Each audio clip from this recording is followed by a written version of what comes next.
ভাই, এখন থেকে আপনার ফোনে আসা কোনো কল যে কেউ রিসিভ করতে পারবে না। ধরেন আপনি মোবাইলটা রেখে কোনো গুরুত্বপূর্ণ কাজ করতেছেন, হঠাৎ করে একটা কল আসলো, যে কেউ রিসিভ করে কথা বললো, এই দিন ভাই শেষ। অনেকে বলতে পারেন, নাইম ভাই আমারটা তো কম দামি ফোন, আমার ফোনে কি এই আশ্চর্যজনক সেটিংসটা করা যাবে? আরে ভাই, 100% করা যাবে। কিভাবে করবেন চলেন দেখে আসি। এই সেটিংসটা করার জন্য আপনার ফোনে ছোট্ট একটা অ্যাপ্লিকেশন লাগবে।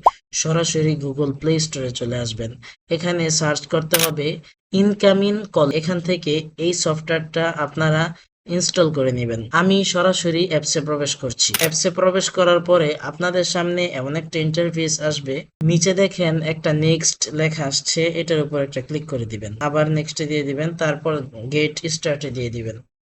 কোনো পারমিশন চাইলে অ্যালাউ করে দিবেন। অলরেডি সকল পারমিশন দেওয়া শেষ। এখন আপনাদের সামনে এমন একটা ইন্টারফেস আসবে।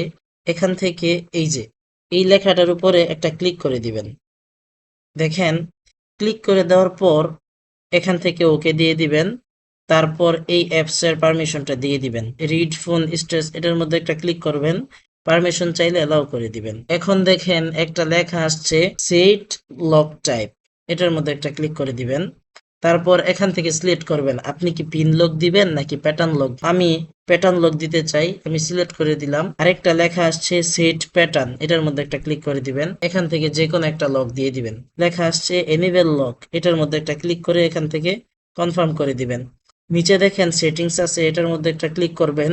সেটিংসে ক্লিক করার পরে আপনাদের সামনে এমন একটা ইন্টারফেস আসবে। উপরে এটার মধ্যে একটা ক্লিক করে দিবেন। ক্লিক করার পর এখান থেকে আবার অ্যাপস এর পারমিশনটা দিয়ে দিবেন। তারপর দেখেন সেট ব্যাকগ্রাউন্ড, আপনি চাইলে এটার ব্যাকগ্রাউন্ডটা পরিবর্তন করতে পারেন। লেখা দেখেন এনেবল কল শিডিউল, এটার মধ্যে এখান থেকে এটাকে ওকে করে দিবেন। তারপর এই যে সেট এস, এটার মধ্যে একটা ক্লিক করবেন। এখন ইনকামিং কল লক, এখান থেকে এটা দিয়ে সেট এট শিডিউল, এটার মধ্যে ক্লিক করে দিবেন। অলরেডি আমাদের সকল কাজ শেষ। এখান থেকে একেবারে বের হয়ে আসবেন। তো আজকের ভিডিওটা কেমন লেগেছে, যদি ভালো লেগে থাকে আপনার ভালো লাগার বিষয়টি কমেন্টে আমাকে জানিয়ে দিবেন। এবং কে কে আগে থেকে এই সেটিংস গুলো জানতেন তাও আমাকে কমেন্টে জানিয়ে দিতে পারেন। তো ভালো থাকবেন, সুস্থ থাকবেন। আল্লাহ হাফেজ।